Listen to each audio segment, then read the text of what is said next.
Hello, good morning dear students. Welcome to Interactive Virtual Class Nagaland once again. So we will begin with today's class. Okay, so let us see. So here we see LPG burning. Yes, students. And here we see a candle burning. We see a kerosene oil burning. And we see Bunsen burner burning. Yes, students. So what do we see here? What can you observe here? We see that all of this, that is LPG, candle, lamp and Bunsen burner, they are burning with flame. Yes, students, so what is flame?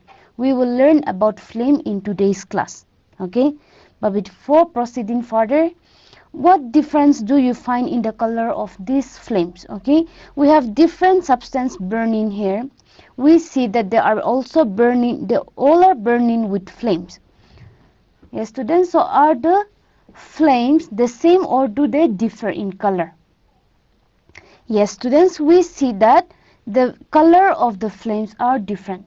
Some of the flame are blue in color, some of the flame are yellow in color. So why is that so? Why do some substance burn with blue flame and why do some substance burn with yellow flame? We will find that out in today's class. Okay, so here we have charcoal burning. Okay, so do all substances produce flames during burning? Yes, students, do all substances produce flames during burning? Does this produce flame? Does charcoal produce flame? Let us see. Okay, so when we look at this chart, we have some materials listed and whether they forms flame while burning, okay, or does not forms flame while burning. So let us see. Okay, candle, when we burn candle, does it form flame? Yes, right, so it forms flame. Magnesium, it forms flame. Camphor, yes, it forms flame. Kerosene stove, yes, it forms flame. What about charcoal? Charcoal, you will see that it does not form flame. So here we see that some materials burn with flame, whereas some materials does not forms flame when burned. Okay, so why is this so? Let us see. Okay, so let us perform an activity. Okay, so for this activity, light a candle, place it on a stand. Okay, like this, place it on a stand. Be careful, okay, when you are performing this activity. Now, hold a glass tube with a pair of tongs and introduce its one end in the center of the candle flame. So like this. This is the glass tube, okay. Hold the glass tube in such a way that one end of the glass tube is in the center of the candle flame, one end is here. Okay, now when we bring a lighted matchstick near the other end of the glass tube, that is here, what do we observe, students? Do you see a flame? Yes, right, we see that there is a flame here. So how is this possible? There is no candle here, but how is this possible? Why is this flame form here? Okay, let us find out. It is because the vapors of wax coming out of the glass tube is the cause of the flame produced at the other end. So here this wax, candle wax, is vaporizing. So the vapors of this candle wax will go through this glass tube and it will come here. Now when we bring lighted matchstick near this end, we will see that a flame is formed. Okay, it is because of the vapors of wax coming out of the glass tube. So here, okay, the substance which vaporizes during burning give flames.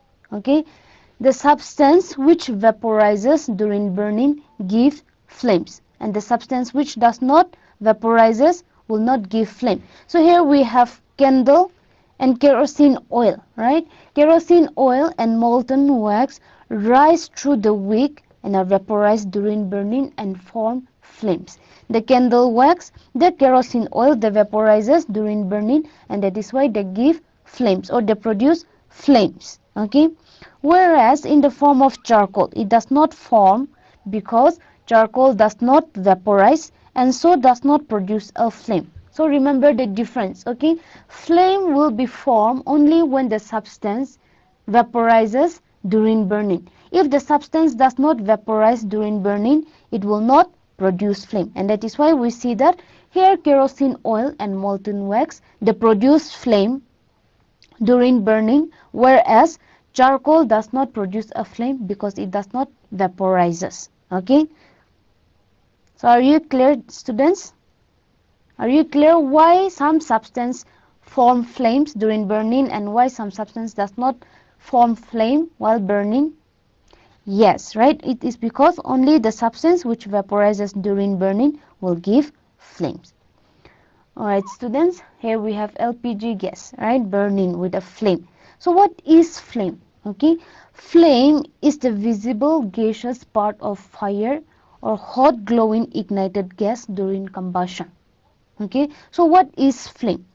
Flame is the visible gaseous part of fire or hot glowing ignited gas during combustion. So this is the definition of flame.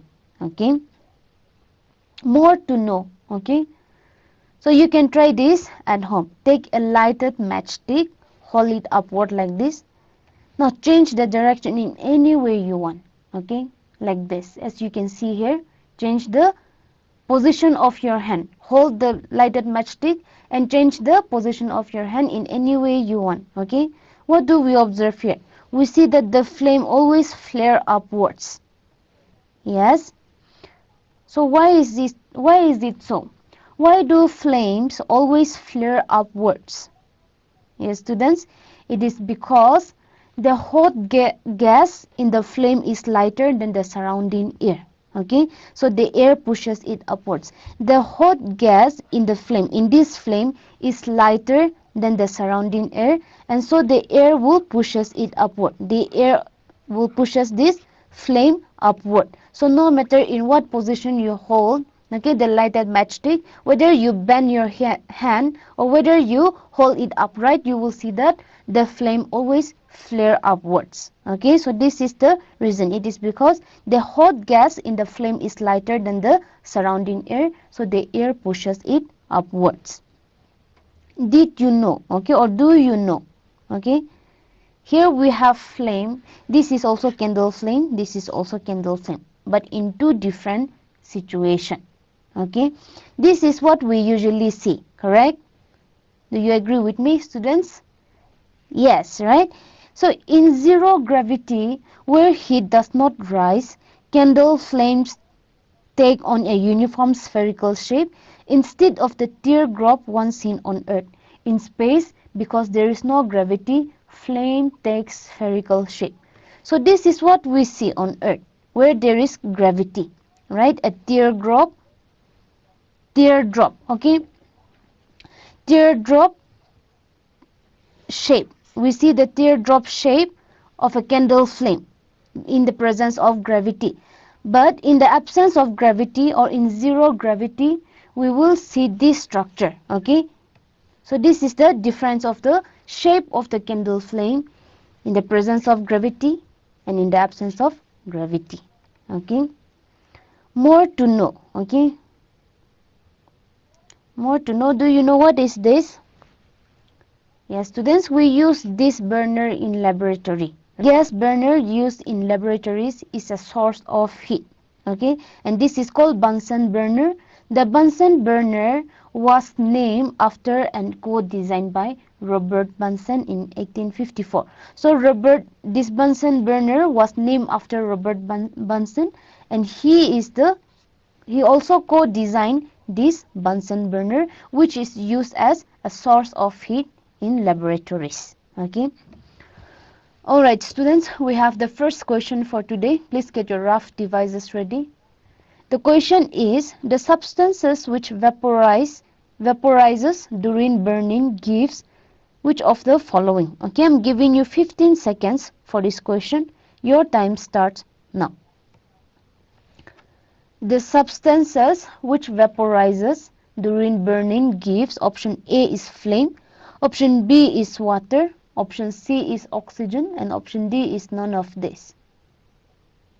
Yes, students. Alright, students, your time is up.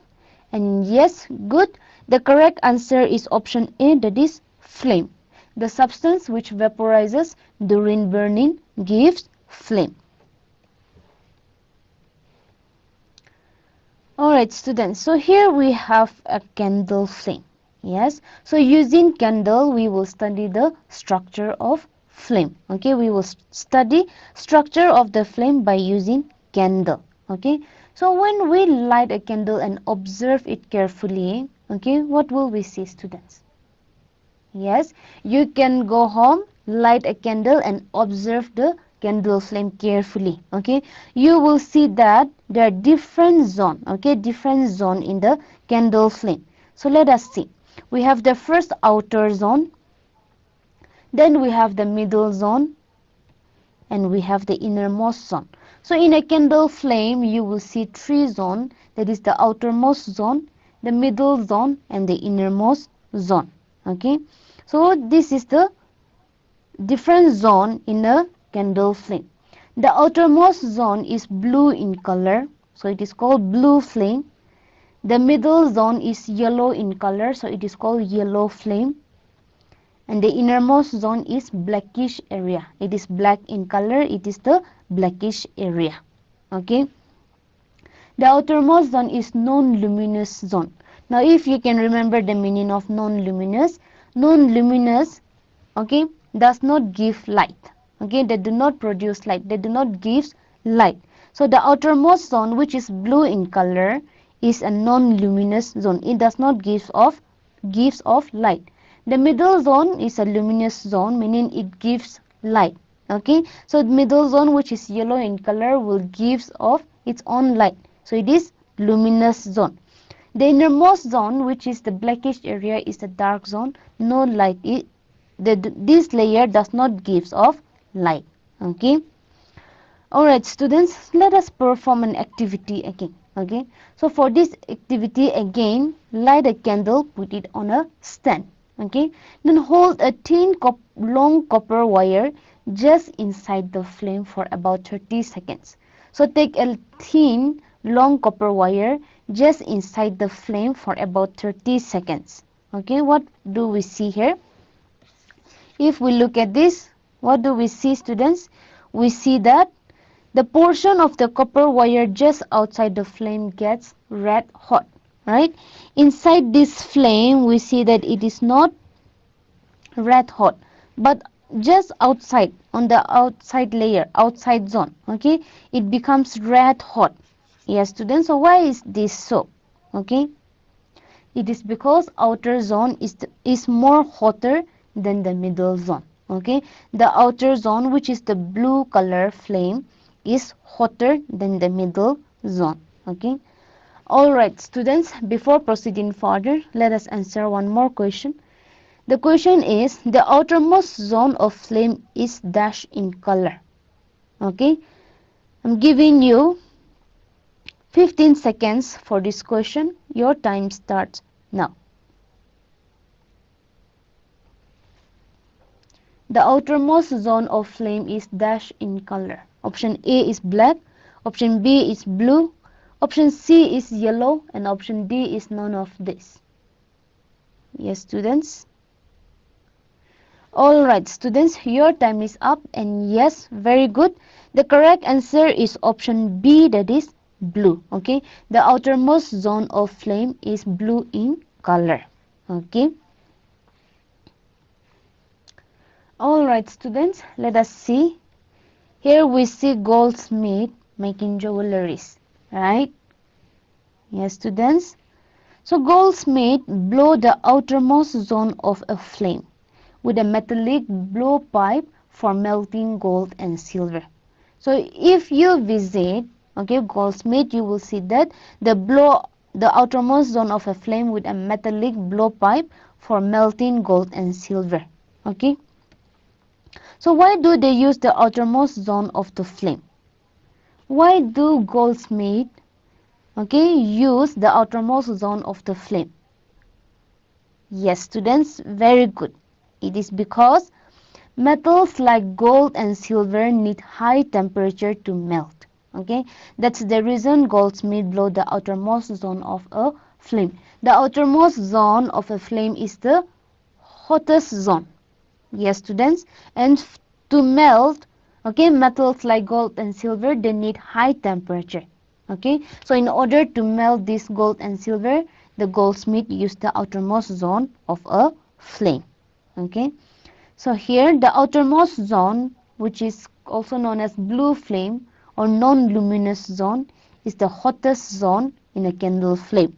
Okay, and the middle zone, which is also known as yellow flame and luminous zone, is moderately hot zone. And the innermost zone, okay, also known as the blackish area or dark zone, is the least hot zone. Okay, so these are the structures. This is the structures of flame. Alright students, before proceeding further, let us answer one more question. The question is, which zone of flame does a goldsmith use for melting gold and silver? Okay, I'm giving you 30 seconds for this question. Your time starts now. Which zone of flame does a goldsmith use for melting gold and silver? Option A is outer zone, option B is inner zone, option C is middle zone, and option D is all of this. So which zone of flame does a goldsmith use for melting gold and silver?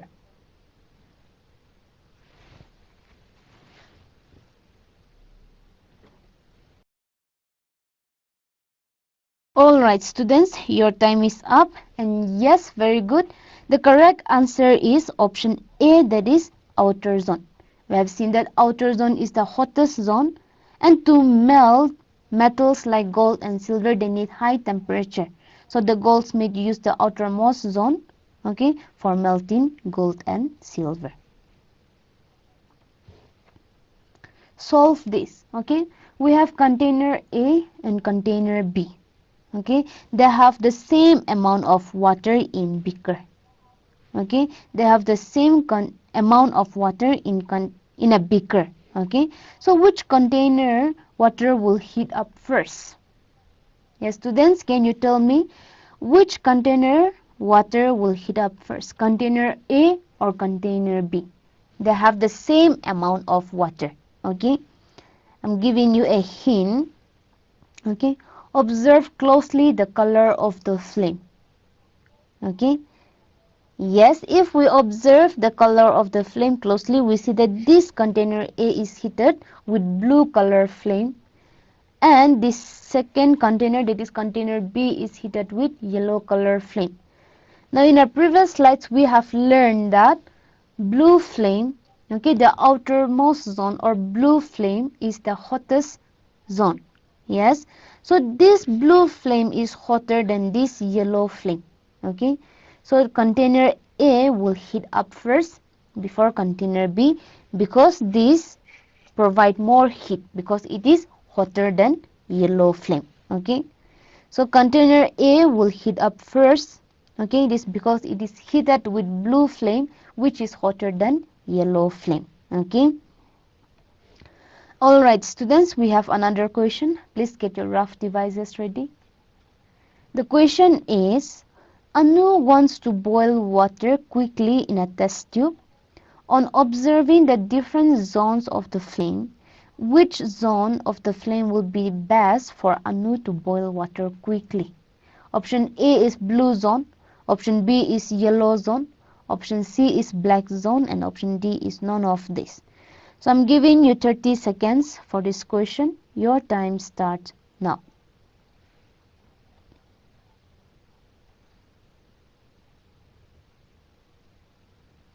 Anu wants to boil water quickly in a test tube. On observing the different zones of the flame, which zone of the flame will be best for Anu to boil water quickly? Okay. Option A is blue zone. Option B is yellow zone. Option C is black zone, and option D is none of this.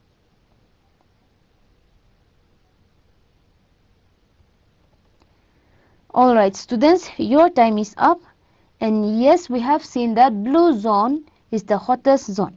And so in order for Anu to boil the water quickly, okay, it would be best if she used the blue zone.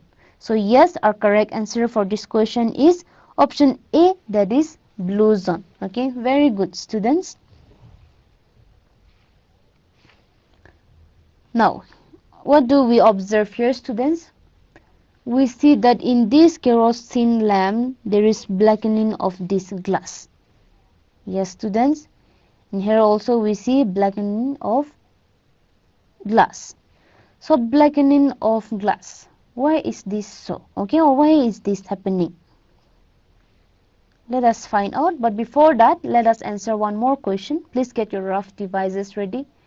The question is, yellow color in the flame denotes which of the following? Okay, option A is outermost part, option B is middle part, option C is innermost part, and option D is none of this.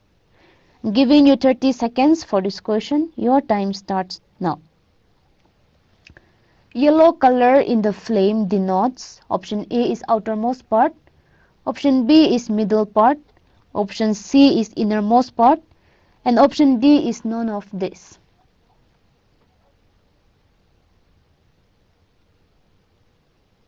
Yes, students, which of the following option is the correct answer?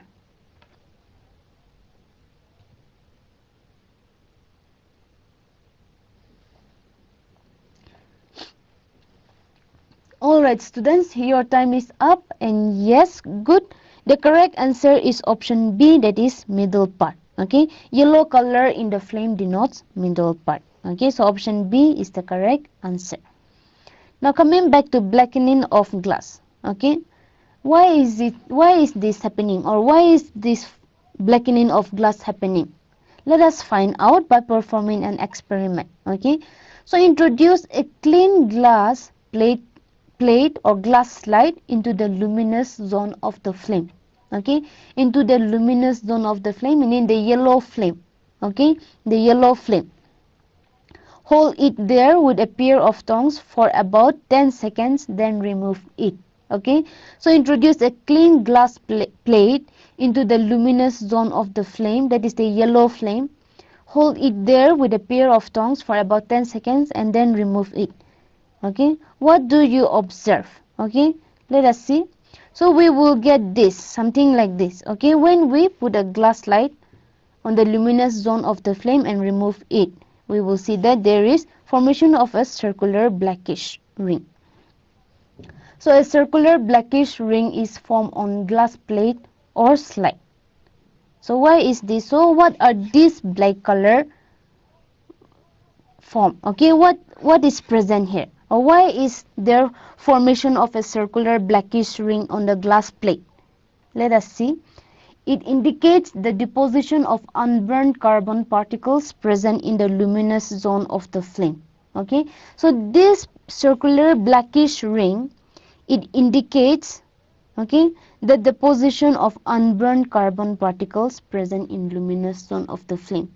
So students, you will observe that, okay, even while cooking, the cooking pot, sometimes when we cook in gas stove, which is in blue flame, there is no formation of blackish particles on the utensil. But when we cook in a fire using made of firewood, okay, you will see that there is blackening of the utensil. That is because of the deposition of unburned carbon particles that is present in the luminous zone of the flame. Okay. Alright, students, we have another question. Please get your rough devices ready. The question is, the color of the non-luminous zone is option A white, option B blue, option C yellow, and option D black. Okay, so I'm giving you 30 seconds for this question. Your time starts now.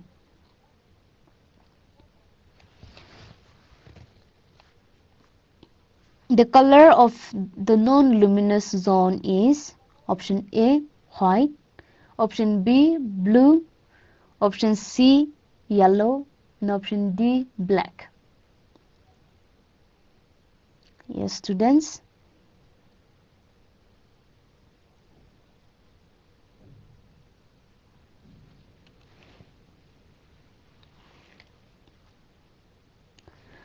Alright students, your time is up, and yes, very good.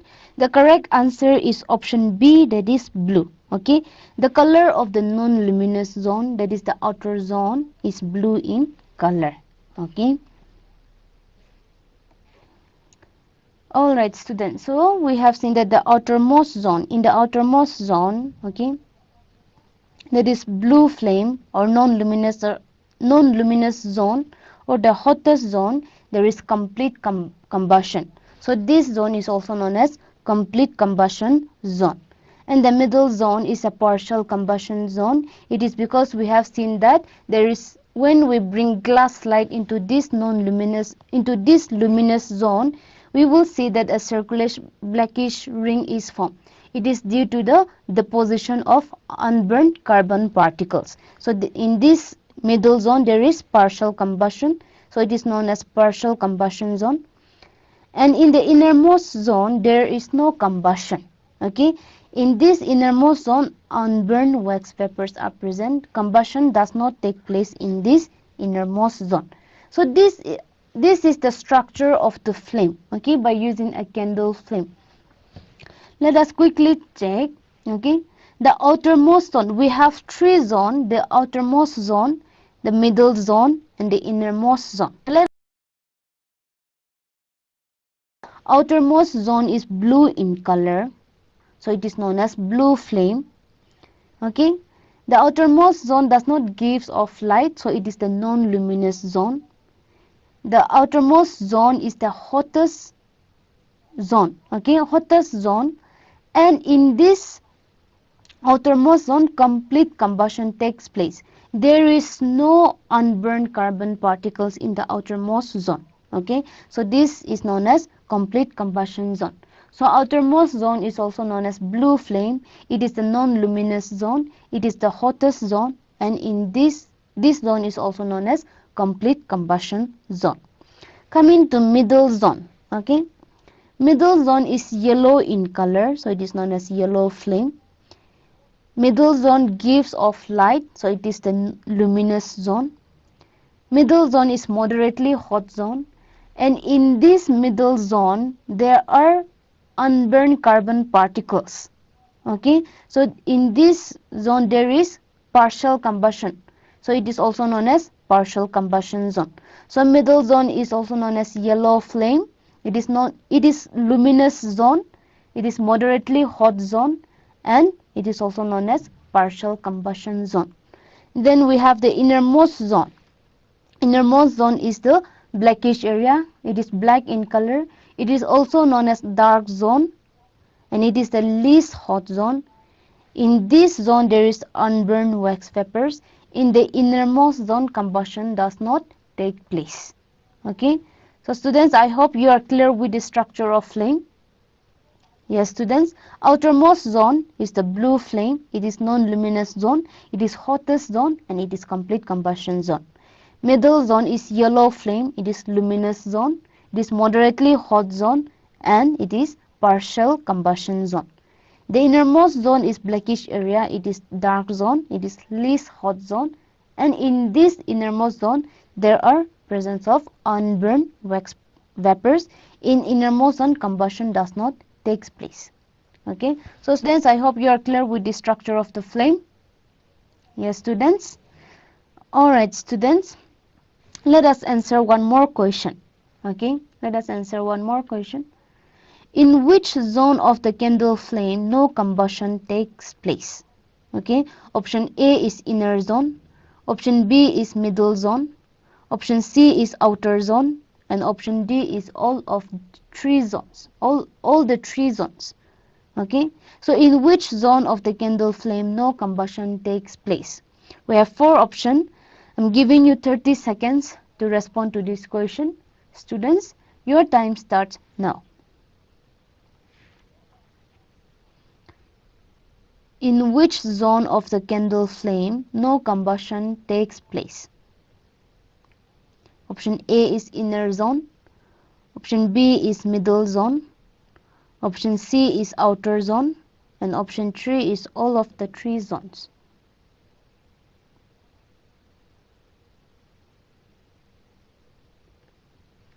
Yes, students.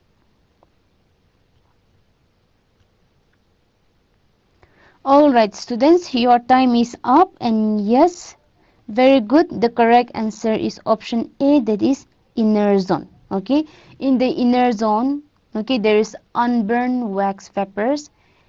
Combustion does not take place in the inner zone, and it is the least hot zone. Okay, so yes, very good, students. The correct answer is option A, that is inner zone.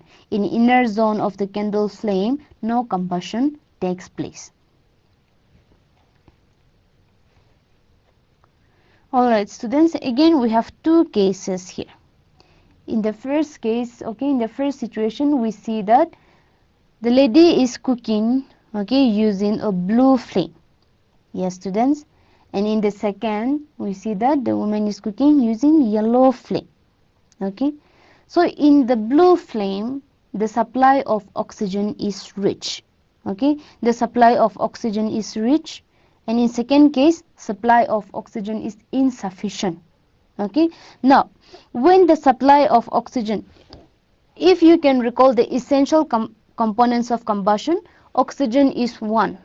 Yes, students, oxygen is one of the essential components. Now, if the supply of oxygen is sufficient or is rich, then there will be complete combustion. Okay, know this. If the supply of oxygen is rich, there will be complete combustion. It will produce more heat. Okay, it will produce more heat, and it will be blue in color. If the supply of oxygen is insufficient, then there will be incomplete combustion. The color of the flame will be yellow in color. So remember this, okay? If the supply of oxygen is rich, okay, there is complete combustion. We will see blue color flame. It will produce more heat. But in case there is insufficient supply of oxygen, there will be incomplete combustion, and the color of the flame will be yellow flame. Okay, so here again you will see that this pot is very clean. Yes, here the pot they are using to cook, okay, in blue flame is very clean.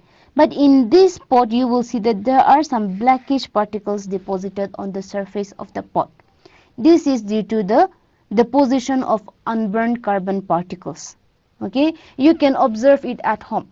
When you use clean utensil, okay, to cook or to boil water in a gas stove using blue flame, okay, there is no deposition of unburned carbon particles.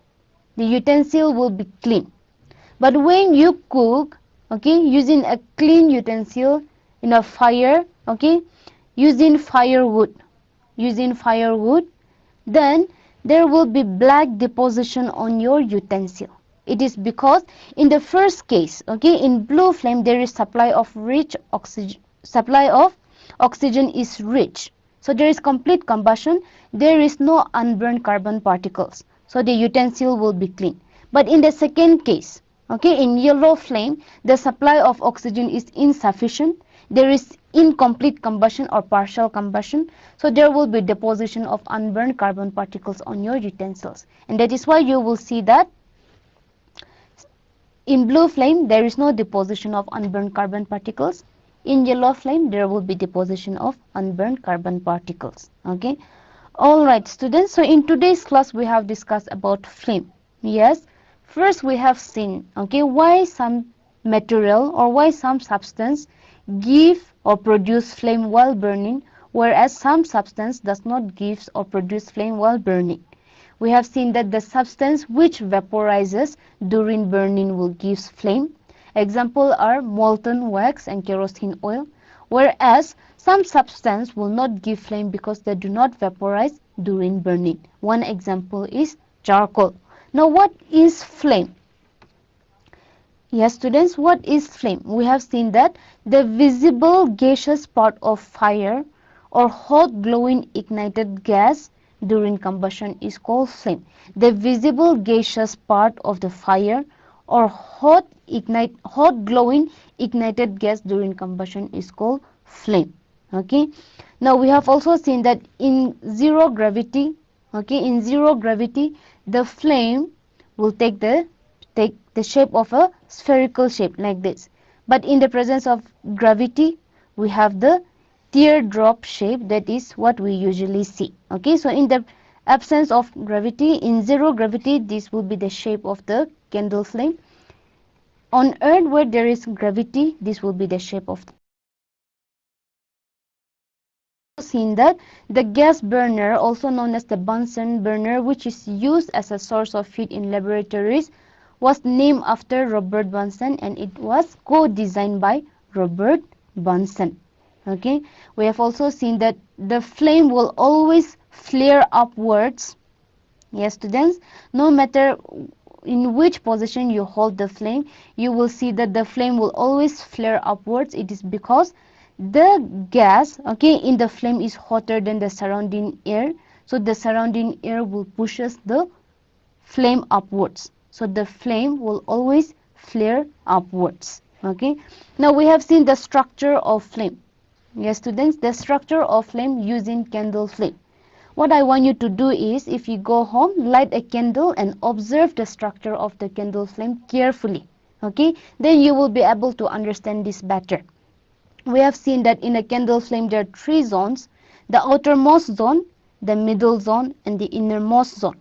We have seen that the outermost zone is blue in color, so it is also known as blue flame.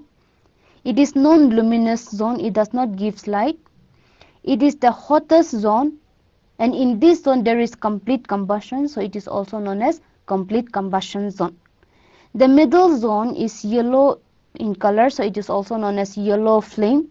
It is luminous zone, meaning it gives light. It is the moderately hot zone, and in this zone there is partial combustion. Okay, there is partial combustion, so it is also known as partial combustion zone or incomplete combustion zone. Then we have the third zone, that is the innermost zone. The innermost zone is blackish area, it is black in color. It is known as the dark zone. Okay, it is the least hot zone, and in this zone the combustion does not take place. There is unburned wax vapor. Okay, in the innermost zone there is unburned wax vapor. In this zone combustion does not take place. So I hope you are clear with the structure of the flame. Yes, students? Okay, good. Now we have seen why goldsmith, okay, use the outermost zone of the flame to melt gold and silver. Yes, metals like gold and silver, they need high temperature to melt. So the goldsmith blow out the outermost zone by using a blowpipe in order to melt gold and silver. Okay, we have also seen the blackening of glass. Okay, or the utensils that we use, okay, when we use in blue flame, there is no deposition of unburned carbon particles. But when we cook using yellow flame, there is deposition of unburned carbon particles. Yes, students, it is due to the incomplete combustion in yellow flame. In blue flame there is complete combustion, so there will be no deposition of unburned carbon particles. But in yellow flame there is partial combustion or incomplete combustion, so deposition of unburned carbon particles will take place, and that is why we will see that there are blackish particles deposited on our utensils. Okay, now in blue zone there is supply of oxygen is sufficient or supply of oxygen is rich. So when the supply of oxygen is rich, there will be complete combustion, and when the supply of oxygen is insufficient, then there will be incomplete combustion. Okay, alright students, so that is all for today's class. I hope you are clear with what we have discussed today. Yes students, this leads us to the last question for today. Please get your rough devices ready and respond to this question. Okay, the question is, how do you feel? Okay, I'm giving you 25 seconds for this question. Your time starts now. How do you feel about today's class? Okay, option A is happy, option B is quite good, option C is satisfactory, and option D is confused. Yes, students, kindly give your feedback about today's class.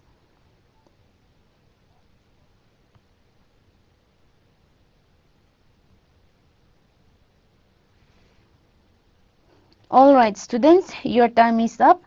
Thank you so much for your response and thank you for joining today's class. I will see you again in our next class. Till then, take care everyone and have a nice day.